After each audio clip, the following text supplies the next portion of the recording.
National Nutrition Natural Health Reviews.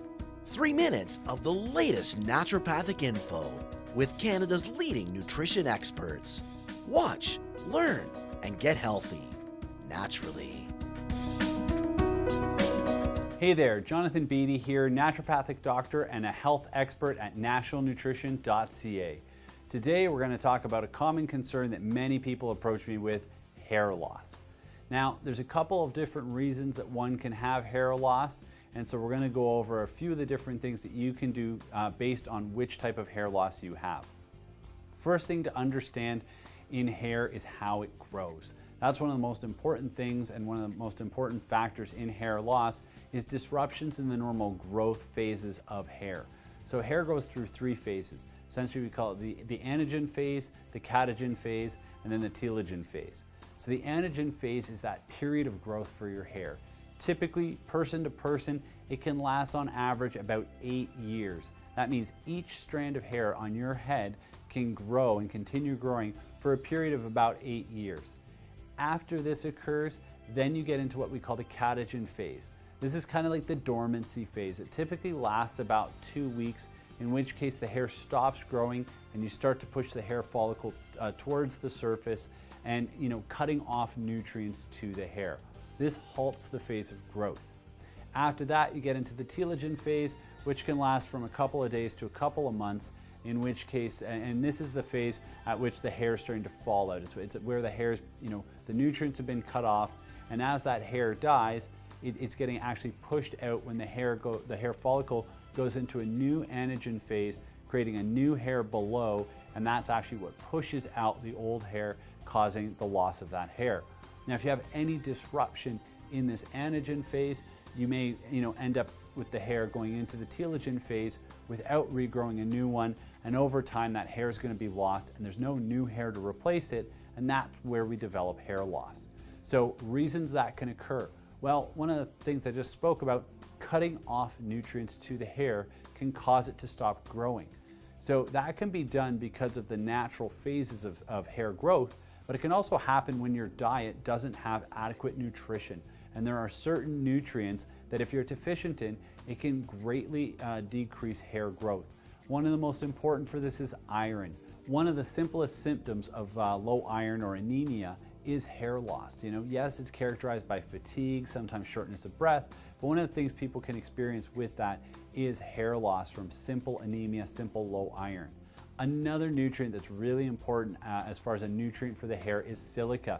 It's involved in the actual production of the hair. And so if you don't take in adequate silica into your diet, your body's not capable of producing the proteins required for normal hair growth, and you're going to end up with some level of hair loss, as well as like a weak and brittle hair, which breaks off easily and isn't the quality people are looking for.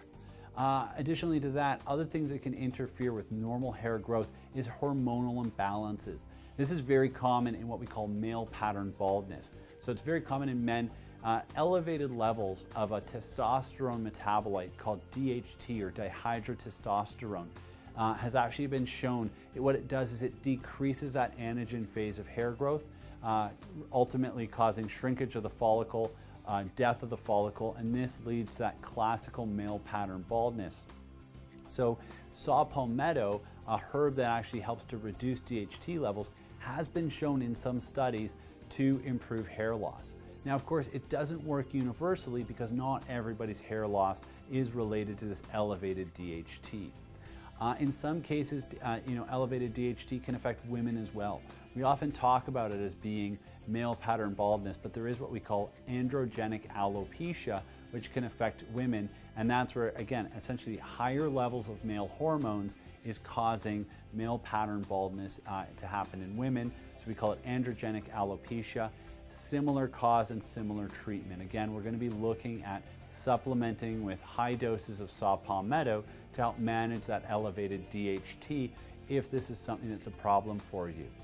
Now, in addition to that, there are other reasons we can have hair loss. Underactive thyroid is a very common cause of weak and brittle hair as well as hair loss. It's often accompanied actually by lateral thinning of the eyebrows. So if you notice that not only is your head hair not growing properly, but your eyebrow hair isn't growing properly, or in some cases your body hair isn't growing properly, often get your doctor to check your thyroid, because that's usually an early sign of an underactive thyroid gland, and that's resulting in that lack of hair growth, that lack of anagen phase. So of course, over time, you're seeing thinning of the hair.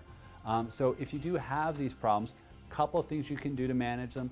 Obviously, supplementing with the proper nutrients is very important. Making sure that your iron levels are adequate is really important for proper hair growth. Taking in a good silica supplement, usually very good, especially if you've got that weak or brittle hair.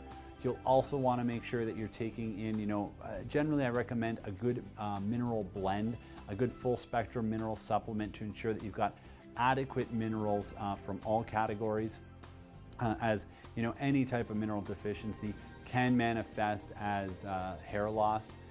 In addition to that, you'll want to make sure that you take saw palmetto if you've got that androgenic style of hair loss. And one of the major causes of underactive thyroids is a simple lack of iodine. And for many people, supplementing with iodine can result in improved hair growth and recovery of those hair follicles. So if you have hair loss, try out some of the tips I passed on to you today.